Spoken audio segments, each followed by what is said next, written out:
Do 423-381-3427. Well, our friend Matt Coleman is here. Matt wears several hats. A couple of them, though, are Cleveland Board of Education member and, of course, partner and lawyer with the Logan Thompson law firm. Matt, good morning. How are you? Good morning. How are you? Hey, thanks for doing this. You guys take your time, part of that community service part of the law firm, and turn it over for a recap, a very important recap of the Board of Education from last night. So tell us what happened. Yeah, last night was a lot of fun. Yeah, we really kicked into starting off about Cleveland High School because we went and visited earlier this month, and so Bob Pritchard came and spoke, and one of the cool things about that is, you know Bob, I mean, just an incredibly great alumni. He is now one of the few finalists for the Principal of the Year for the state of Tennessee, which is a great honor. So he talked to us a lot about what's going on with the city, but one thing I really want to harp on, we put in the cell phone policy this year. There's a few other things we've tried to do. There's an academic program called RISE, and then we've done some changes in the Raider Blue Academy, which is for some of those students that have had some conduct issues within the school. And so through these changes, what we've asked the Cleveland High School to do is kind of report back how this is affecting the student body. And so that's one of the things he did, and the shift is dramatic. And I want to read some of these statistics. I've got to get my glasses out, so please forgive me for that. Suspensions are down 46% from last year. Fights are down 90% from last year.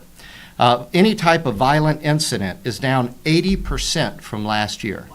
Now, I don't know if anybody could point their finger at one particular issue that would state that, but when I walk into that cafeteria from 7 to 8 o'clock in the morning before the kids start their class, what used to be a bunch of kids just focusing in on this phone and not communicating, you see them, they have Uno boards out there, they're talking, they're communicating, they're laughing, they're enjoying one another's company, and they see themselves as humans and not just androids and robots. And I think that it has brought a great deal of civility and common sense, and I think we just need to continue to push that effort and take it home. My kids don't get their devices during the week time, and you just see a difference in the children. Yeah, I mean that is quite dramatic Yeah. and very instructive, I think, not just for school children, but the society in general. Well, and even they looked at the number of classes that were being failed across the board, and there's been a significant decline in the number of classes being failed each year. Imagine that. Since these things have been implemented. So it was a tough road to get started. I think the kids love it. Now that we've kind of gotten into it, they've gotten used to it, and it's just been a great thing.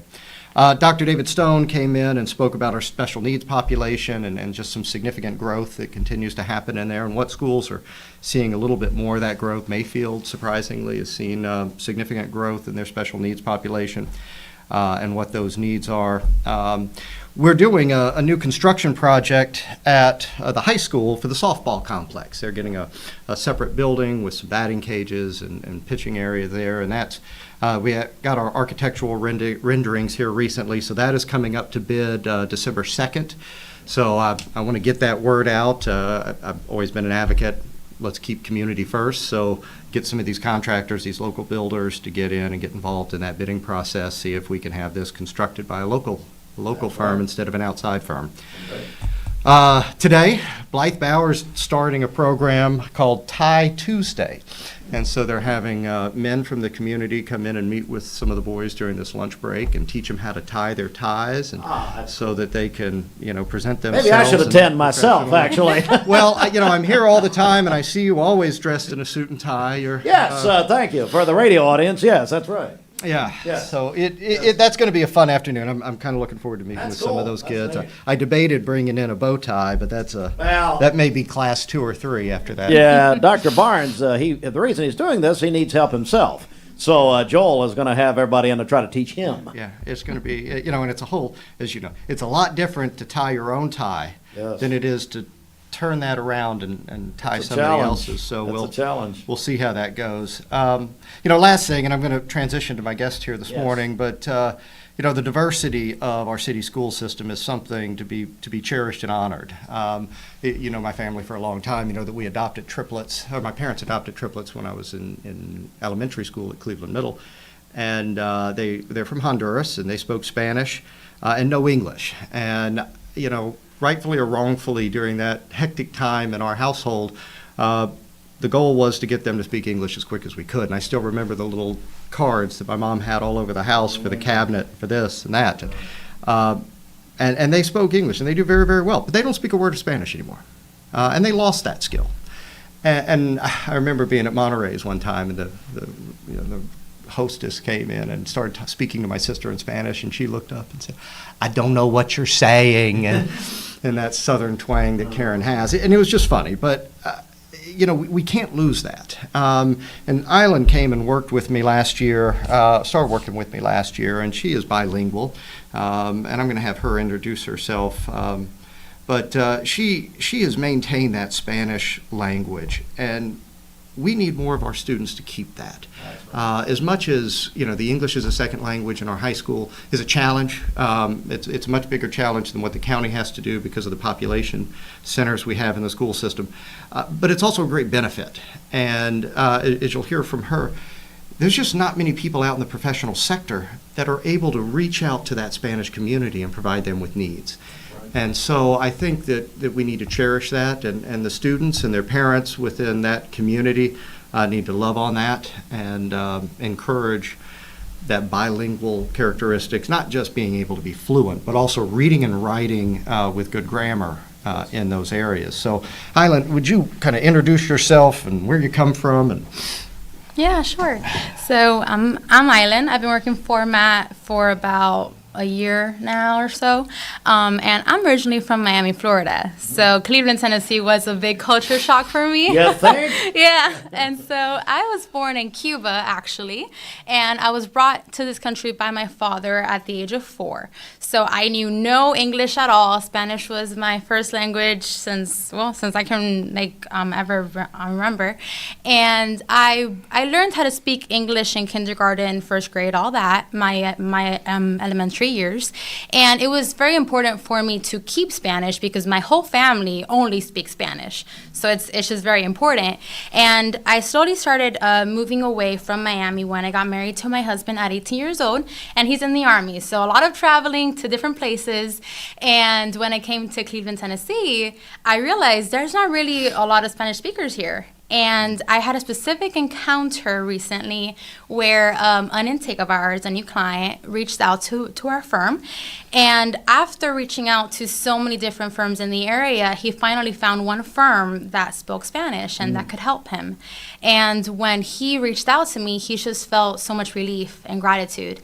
And he thanked me because he was basically in tears and he was going through a hard time, and he was like, he told me that he felt understood and that he was just so grateful to find someone in his community that could help him in this time of need and his family. And so it's so important to just keep that bilingual dynamic in our community, because even if it's something as simple as knowing a little bit of Spanish, it comes a long, long way. And there's a big Mexican population in Cleveland. This specific intake was Cuban. It was the first Cuban I've met in my time here. Wow. I've been here for 2.5 years in Cleveland. So, wow. And it was a really, really big thing for me, but it's so important because just being bilingual, even if you're Spanish speaking or another language, it can really come a long way, and you can help so many different people.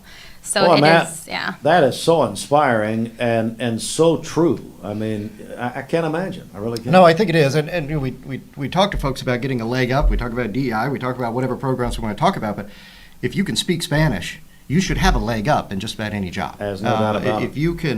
If you can reach a community that is otherwise unreached, that's just an incredible skill set. And we look for it when we're putting out ads for new staff, for new attorneys. It's an emphasis. Problem is you can't find them. Tough. You can't find people that tough. that can do that well. So we're cherished to have Island here. We hope to strap her to her seat and handcuff her and prevent her from going anywhere. She has great aspirations of going to law school one day, and Good for you. I'm just gonna fight her on that and keep her within our household. And so There you go. but we're glad for all that you've done to get this out and let us have this time here with you today. And Absolutely. So important, man. It really is. And Island, it's a pleasure meeting you. So how do people reach out? And I'm going to let Island say goodbye. Yeah, okay, tell us goodbye here. All right, well, I'm going to say this in Spanish and then I'll translate it. Para todos mis hispanos y latinos, si les hace falta ayuda en cualquier cosa legalmente, estamos aquí. Logan Thompson está aquí para servirte a ustedes. Y por favor, cuando llamen al 423 476-2251. Por favor, pregunten por Aileen. Aquí estamos para ayudarlos. Essentially, I should have said that if for all my Latinos in this community or for anyone that needs Spanish-speaking service or any service at all, please reach out to Logan Thompson, and we are here to serve you.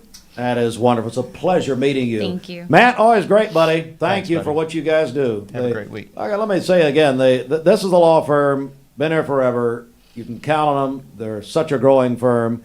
But they turn their time over here. They pay for this. Jimmy, somehow, I guess. But anyway, no, I'm kidding. But they turn it over, and they put their money where their mouth is, and that is community service. All right, we're going to take a quick break. Speaking of community service,